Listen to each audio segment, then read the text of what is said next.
kuasa dari Raja Mulia, menaklukkan musuh di bawah kakiku. Ku pakai kuasa dari Raja Mulia. Bila Allah ada bersamaku, siapa jadi lawanku? Sungguh besar Kau Tuhanku, Kau perisai hidupku. Ku berdiri dengan iman, iman dalam Yesus Tuhan. Kau yang memberi kemenangan, ku bersorak merayakan. Terpujilah Engkau Raja segala raja.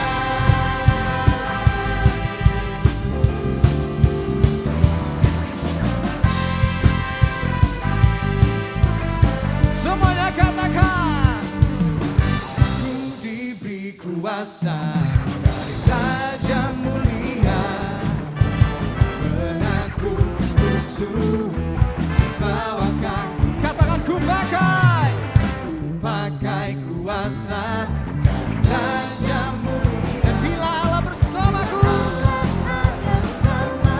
siapa jadi lawanku? Bila Allah ada bersamaku, siapa jadi lawanku? Bila Allah ada bersamaku, siapa jadi lawanku?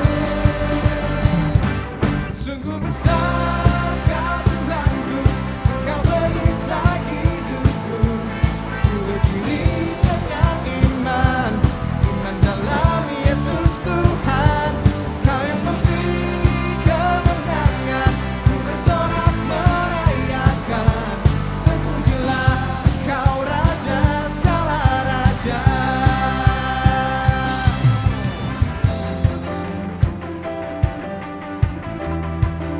Sama-sama kita tepuk tangannya, come on.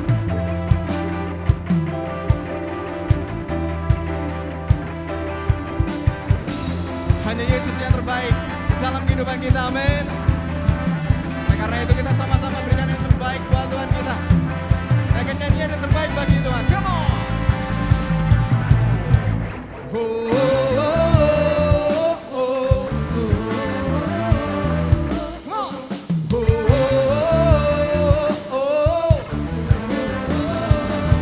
Bila Allah ada bersamaku, siapa jadi lawanku? Bila Allah ada bersamaku, siapa jadi lawanku?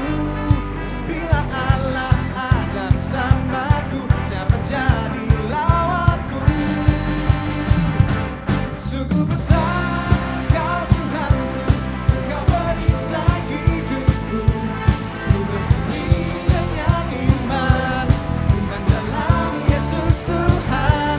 Kau yang memberi kemenangan, ku bersorak merayakan. Terpujilah Engkau Raja segala raja. Semua, sungguh besar Kau Tuhanku, Engkau perisai hidupku. Ku berdiri dengan iman, iman dalam Yesus Tuhan. Kau yang memberi kemenangan, ku bersorak merayakan.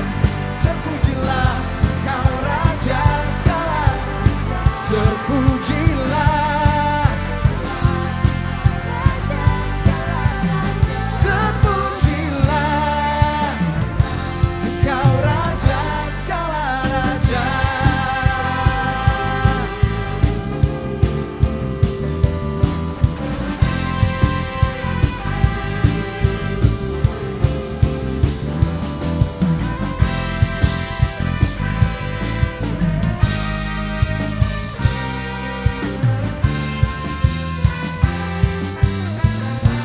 Berikan tepuk tangan yang paling meriah buat Tuhan.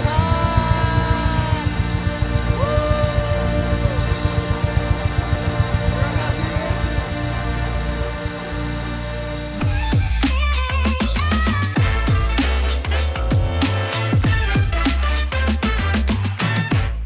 Hello students, Happy New Year! Welcome back to Radiant Student Online Service. Tahun 2024 baru aja memasuki minggu kedua. Ketika saya ngobrol dengan beberapa pelajar, mereka bercerita kalau ada goal yang mereka pengen lakukan di tahun 2024 ini. Salah satunya adalah membaca Alkitab secara full di tahun 2024. Wow, keren banget teman-teman. Baca Alkitab adalah satu hal yang pasti akan kasih dampak besar banget dalam hidup teman-teman. Kamu tidak akan pernah wasting time waktu baca firman Tuhan.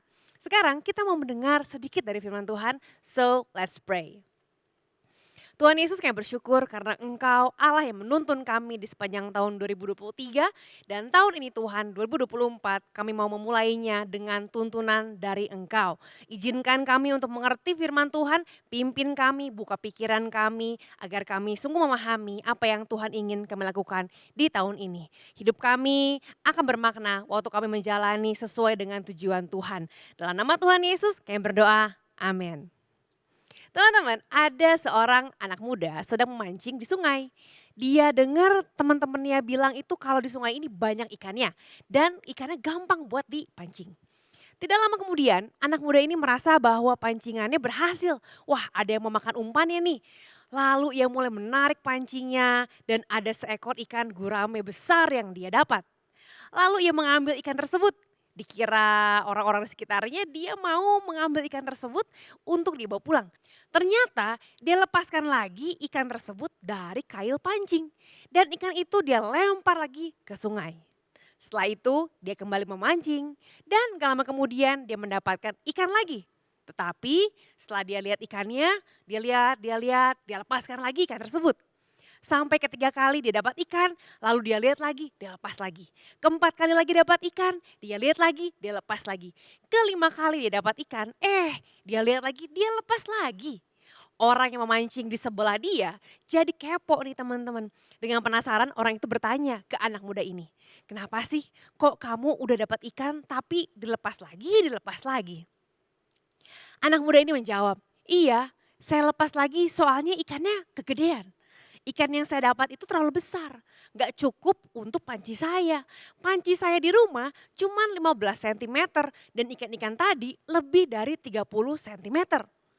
Anak muda ini menjawab dengan pede, gak cukup, pancinya gak cukup. Orang yang mendengar jawaban anak muda tadi cuma bisa bengong.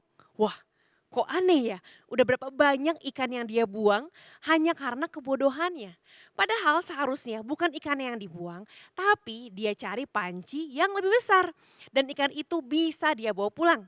Dia gak perlu buang-buang waktu lebih lama di sungai itu. Teman-teman, seringkali kita berpikir seperti si anak muda tadi. Kita pikir kalau berkat Tuhan bisa kita ukur dengan ukuran kita. Kita pikir bahwa berkat Tuhan bisa kita atur dan kita pengen agar berkat Tuhan itu atau tuntunan Tuhan itu sesuai dengan panci kita. Sesuai dengan pemikiran kita. Padahal Tuhan mau kasih sesuatu yang jauh lebih besar daripada apa yang kita bayangkan. Tetapi kita buang, kita tolak, kita anggap gak mungkin. Karena itu gak sesuai dengan rencana kita. Agar kita bisa seize the day di tahun 2024, yaitu bisa memaksimalkan hidup kita perlu tahu caranya. Jangan sampai kita seperti anak muda tadi, malah membuang berkat dan menyia-nyiakan waktu yang ada. Nah, gimana caranya? Cara yang paling benar pasti bersumber dari firman Tuhan. Kita mau baca dari kitab Efesus yang ditulis oleh Paulus untuk jemaat di Efesus. Sekarang ini daerah Efesus disebutnya daerah Turki teman-teman. Nah, Paulus menulis kitab ini waktu dia lagi ada di dalam penjara. Waduh, bahkan dalam penjara pun Paulus tetap produktif ya guys. Kita lihat di Efesus 5 ayat 15 sampai 17 diambil dari terjemahan baru edisi kedua. Karena itu perhatikanlah dengan seksama bagaimana kamu hidup. Janganlah seperti orang bebal tetapi seperti orang bijak. Dan pergunakanlah waktu yang ada karena hari-hari ini adalah jahat. Sebab itu janganlah bodoh tetapi usahakanlah supaya kamu mengerti kehendak Tuhan. Yang bisa kita pelajari ada 3 hal. Kita mau belajar agar kita jadi orang muda yang berhikmat, young and wise. How to be young and wise? Yang pertama, don't be careless. Anak muda jangan ceroboh. Kalau dikatakan bahwa masih muda gak apa-apa ceroboh, masih muda gak apa-apa careless. No guys, jadilah anak muda yang wise, young and wise. Jangan sampai jadi anak muda yang careless. Dikatakan di ayat ini, Karena itu perhatikanlah dengan seksama bagaimana kamu hidup. Janganlah seperti orang bebal, tetapi seperti orang bijak. Live as a wise person, not as an unwise person. Wise itu lawannya unwise. Jangan sampai kita dikatakan bahwa young and unwise. Tapi jadilah young and wise, muda dan berhikmat. Wise person won't be careless. Careless person won't be wise. Wisdom and carelessness won't go together. Gak ada yang namanya, oh dia mah berhikmat tapi dia memang ceroboh. Atau dia mah ceroboh tapi pasti berhikmat. Teman-teman, orang yang berhikmat dia pasti akan berusaha agar carelessness itu lepas dari dirinya. Orang yang berhikmat dia akan berusaha agar dirinya teliti dan tidak ceroboh. Emang apa sih sebenarnya wise, wisdom yang kita dengar di Alkitab, oh jadilah orang berhikmat, apa sih sebenarnya? Ada satu quotes dikatakan begini, wisdom is the power to see and the inclination to choose the best and highest goal, together with the surest means of attaining it. Yang mengatakan ini adalah James I. Packer, dia adalah seorang teolog terkenal dari Regent University, dia legend banget deh. Dia bilang bahwa wisdom itu simpelnya adalah kemampuan untuk memilih. Sama-sama katakan memilih. Wisdom itu kemampuan buat memilih tujuan yang paling baik. Teman-teman, tujuan itu ada banyak. Tujuan hidup ada banyak banget. Pilihan ada sangat banyak banget. Tapi dengan wisdom kita akan bisa memilih yang paling baik. The best teman-teman. Dan bukan cuma milih yang paling baik, tapi juga memilih cara yang paling pas, yang paling tepat untuk mencapai tujuan yang paling baik tersebut.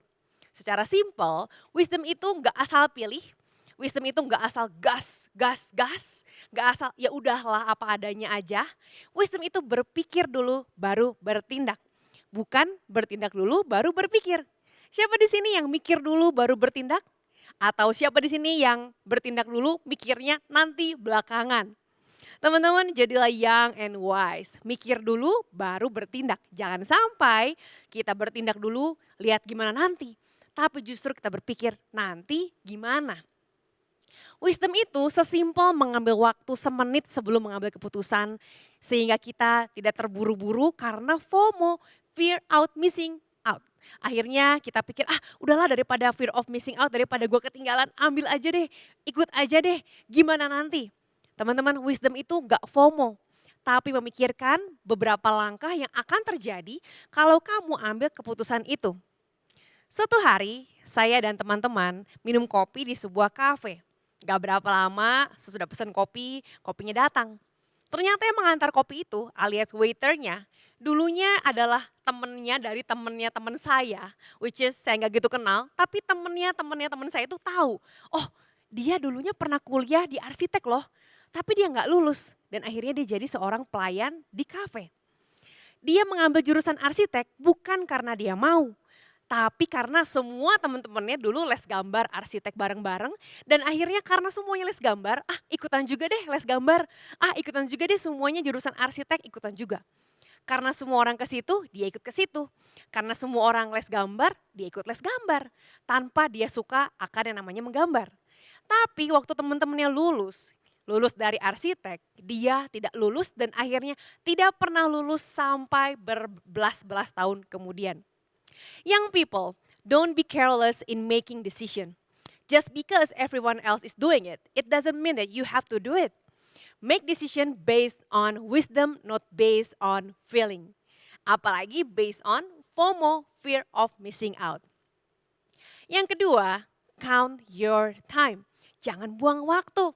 Kalau biasa kita bilang, udahlah mager, santai, leyeh-leyeh dulu. Firman Tuhan mengatakan, dan pergunakanlah waktu yang ada. Karena hari-hari ini adalah jahat. Teman-teman, saya mendapatkan SIM atau surat izin mengemudi waktu saya umur 17 tahun dan sudah punya KTP. Ingat ya, KTP dulu baru SIM ya teman-teman. Nah, setelah itu saya belajar menyetir dan waktu itu saya senang banget untuk nyetir. Tapi saya kurang senang untuk isi bensin karena menurut saya isi bensin itu merepotkan dan buang waktu. Saya pikir harusnya masih bisa jalan lebih jauh nih, bisa gas terus. Tapi gara-gara isi bensin harus berhenti, jadinya memperlambat perjalanan. Papa saya bilang gini, nanti ya kalau garisnya udah tinggal 2, udah nyampe sini, isi dulu bensinnya supaya nggak mogok. Jangan nunggu sampai tetes terakhir. Saya pikir, masih 2, nanti aja deh kalau udah 1. Dan saya terbiasa buat isi bensin kalau udah garisnya tinggal 1, itu pun kalau udah mulai kedip-kedip. Suatu hari, saya sedang dalam perjalanan ke Gor Pajajaran, karena waktu itu tim basket sekolah saya lagi tanding. Dan saya pikir, masih ada 1 garis lah, aman saya pikir. Setelah beres pertandingan basket, udah agak malam, di perjalanan pulang dari daerah Pajajaran ke daerah tengah kota, saya lupa kalau bensin saya sudah kritis. Karena sudah garis 1 udah kedip-kedip dari tadi siang. Saya jalan terus karena udah malam dan hujan, pengen cepet-cepet nyampe rumah. Dan teman-teman pasti bisa menebak dong apa yang terjadi. Betul banget, mobil saya mogok di tengah-tengah hujan dan akhirnya saya harus menunggu cukup lama sampai bisa isi bensin, dapetin bensin di dalam jerigen lah, akhirnya bisa nyala lagi, jadinya saya pulang malah lebih malam dan lebih capek. Di rumah saya cerita ke papa saya dengan kesel, aduh kesel banget nih Pih, gara-gara mobilnya mogok bla bla bla. Dan papa saya cuma bilang, kan udah dibilang isi waktu belum habis, jangan nunggu habis. Jadi repot sendiri kan, bahaya lagi. Teman-teman, sama seperti bensin bisa habis. Waktu pun bisa habis. Yang namanya time itu nggak bisa isi ulang. Kalau bensin bisa diisi, kalau waktu nggak bisa diisi ulang. Kalau sekarang kita punya bensin alias waktu, kamu masih muda, masih pelajar, umur masih belasan. Teman-teman jangan pikir bahwa bensin kamu masih banyak nih, masih puluhan tahun. Gak ada yang tahu, gak ada tandanya seperti isi bensin. Kita gak pernah tahu sejauh mana Tuhan akan bawa kita. So kita perlu merencanakan dengan benar mau dipakai apa setiap bensin yang kita punya. Setiap detik, setiap waktu yang kita punya mau dipakai apa? Apakah kamu memikirkan rencanamu tiap hari dengan benar? Atau just go with the flow, lihat aja nanti. Teman-teman jangan sampai kamu gak planning dengan benar dan akhirnya kamu nyesel karena sudah membuang waktu yang gak bisa diputar ulang. Yang ketiga, do God's will. Lakukan kehendak Tuhan. Dikatakan sebab itu janganlah bodoh, tetapi usahakanlah supaya kamu mengerti kehendak Tuhan. Di ayat ini menarik banget teman-teman. Lawan kata dari bodoh, dibilang janganlah kamu bodoh. Lawan katanya adalah mengerti kehendak Tuhan. So artinya kalau kita gak mau jadi orang bodoh, kita perlu cari tahu apa sih kehendak Tuhan buat kita. Kehendak Tuhan buat kamu dan kehendak Tuhan buat sahabatmu itu beda. Because everyone has their own purpose. Untuk tahu kehendak Tuhan dan melakukan kehendak Tuhan adalah hal terbesar yang bisa kita capai sebagai manusia. Jadi pencapaian terbesar kita bukan kalau kita super kaya, super sultan, super banyak followersnya, super hits. Itu bukanlah pencapaian terbesar teman-teman. Menurut George W. Truett, dia mengatakan gini, to know the will of God is the greatest knowledge. To do the will of God is the greatest achievement. Achievement terbesar kamu adalah melakukan kehendak Tuhan dalam hidupmu. Jadi yang pertama cari tahu dulu apa kehendak Tuhan. Dan yang kedua berusaha untuk mencapainya. Itu adalah our greatest achievement as a human being. Teman-teman penting dan bahkan super penting buat tahu is it God's will or not. Kalau punya rencana, punya keinginan di masa depan, punya sesuatu yang kamu pengen lakukan, coba cek dulu apakah sesuai dengan kehendak Tuhan atau enggak. Mungkin itu adalah jurusan kuliahmu, jangan sampai ambil jurusan karena semuanya ambil itu. Atau lagi tren aja jurusan ini. Atau karena teman yang tadi saya ceritakan di awal, dia FOMO. Ikutan aja deh semua teman-teman yang akhirnya dia gak pernah lulus kuliah.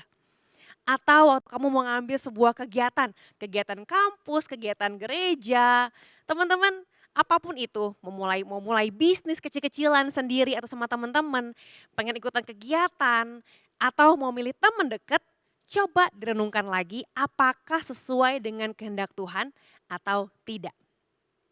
Gimana ya cara tahu ini kehendak Tuhan atau enggak? Teman-teman, Tuhan selalu ingin menuntun kita loh. Dan Tuhan gak akan membiarkan kita tersesat kecuali kita yang menyesatkan diri alias kita gak mau dengar tuntunan Tuhan. Kalau kita nggak tahu arah, kita harus tanya sama sang pemberi arah. Yang tahu arah kita adalah sang pemberi hidup. So back to your Bible every single day. Tahun ini saya mau ajak semua pelajar buat grow deeper and get stronger in the word of God. Yuk baca Alkitab dengan konsisten setiap hari, merenungkan dan mencatat pesan Tuhan tiap hari. Agar kita berakar dalam dan menjadi semakin kuat di tahun 2024. Dikatakan gini oleh Arthur Wallis, if you want to be successful in your life, find out what God is doing in your generation and fling yourself into it. Kalau kamu pengen sukses, siapa di sini yang pengen sukses dalam hidup? Semua pasti bilang, saya mau sukses. Teman-teman, kalau kamu mau sukses, cari tahu apa yang sedang Tuhan lakukan di zaman kamu saat ini. Di generasimu saat ini. Apa yang Tuhan mau kamu kerjakan, tanya Tuhan tiap hari. Pasti Tuhan akan kasih tuntunan lewat segala kejadian yang kita alami tiap-tiap hari. Kalau kita jalan dalam kehendak Tuhan, hidup kita pasti maksimal. Teman-teman, kalau kita baca firman Tuhan buat dapat tuntunan Tuhan, itu baik. Tapi jangan lupa, kamu adalah seorang anak, kamu adalah seorang siswa, kamu adalah seorang pelajar. Ada otoritas di atasmu, ada orang tua. Kalau orang tua memberikan nasihat, memberikan arahan, dengarkan, submit to your parents. Salah satu hal yang bisa membuat kamu jalan di jalan yang benar adalah mendengarkan apa yang menjadi tuntunan dari orang tuamu. Jangan sampai tahun ini kita bilang, gak mau denger kata si mami, gak mau denger kata si papi. Karena kata-kata Tuhan, pasti Tuhan mengatakan agar kita semua tunduk kepada orang tua kita. So, agar kita bisa jalan dalam kehendak Tuhan, yang pertama baca firman Tuhan. Yang kedua, dengarkan apa kata otoritasmu. Dengarkan apa kata orang tuamu. So kita ulang ya, ada 3 hal agar kita bisa hidup berhikmat. Yang pertama apa nih teman-teman? Yang pertama, don't be careless, jangan ceroboh. Kalau dikatakan orang muda mah pasti ceroboh, kata siapa? Kamu bisa muda dan berhikmat, young and wise. Yang kedua adalah count your time. Pakai waktu dengan baik, hitung waktumu, jangan buang-buang waktu. Dan yang ketiga adalah do God's will. Lakukan kehendak Tuhan dan bukan hanya lakukan apa yang kita mau. Karena kadang-kadang kemauan kita ini enggak membawa kepada kebaikan. Tapi justru yang kita mau malah membawa kita jadi semakin buang-buang waktu teman-teman. So hari ini kita mau sama-sama datang sama Tuhan dan kita mau serahkan hari kita ke dalam tangan Tuhan. Kalau dibilang to know the will of God is the greatest knowledge. Mau nggak kamu tahu tujuan Tuhan dalam hidupmu? Mau nggak kamu tahu bahwa Tuhan itu punya tujuan yang spesifik untuk kamu? Kalau kamu mau, langkah pertama adalah terima Tuhan Yesus sebagai Tuhan dan Juru Selamat. Dan langkah yang kedua adalah izinkan kamu dipimpin oleh Tuhan. Izinkan kamu melakukan segala kegiatan di tahun 2024 yang sesuai dengan tuntunan Tuhan. Kalau kamu mau menerima Tuhan Yesus, atau kamu mau untuk menjalankan hidup ini, tahun ini khususnya untuk ikuti tujuan Tuhan, saya mau ajak kamu untuk berdoa dengan sungguh-sungguh. Mari sama-sama letakkan tanganmu di dada dan katakan pada Tuhan, aku mau Tuhan.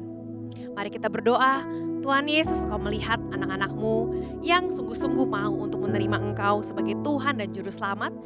Kami berdoa Tuhan hari ini agar Tuhan Yesus mengambil alih hidup mereka, ambil alih masa depan mereka.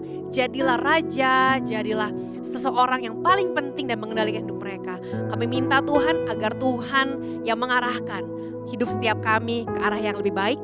Dan mulai hari ini biar Tuhan Yesus menjadi raja dan pemimpin dalam kehidupan setiap teman-temanku ini. Kami juga berdoa Tuhan, kalau hari ini kami berjalan tanpa arah, kami masih bingung, ada yang tidak tahu harus ambil jurusan apa, harus mengambil keputusan apa terkait sekolahnya, terkait relasinya. Saat ini kami berdoa Tuhan, berikan tujuan hidup yang sesuai dengan kehendak-Mu dan berikan kepekaan agar teman-temanku Tuhan mampu untuk mendengar suara Tuhan dan mampu untuk melangkah sesuai dengan kehendak Tuhan. Agar kami bisa seize the day, memaksimalkan hidup kami, tidak membuang-buang hidup kami, dan kami bisa mengikuti kehendak Tuhan. Terima kasih Tuhan, hari ini Jumat Allah, angkatlah tanganmu, terimalah berkat Allah. Dalam nama Bapa, Putra, dan Roh Kudus, biar berkat Allah yang menjadikan kau berhasil di setiap harimu di tahun 2024. Biar berkat Allah yang menyertai setiap langkahmu dan membawamu masuk ke dalam keberhasilan hari demi hari. Terimalah berkat Allah, di dalam nama Tuhan Yesus, semua yang menerima berkat Allah sama-sama katakan, amin. Teman-teman, kalau kamu pengen didoakan lebih lanjut atau kamu pengen join dalam kelompok sel, kamu bisa scan QR code di bawah ini dan ada konselor yang siap untuk menjawab setiap pertanyaan kalian. So, happy weekend, God bless you.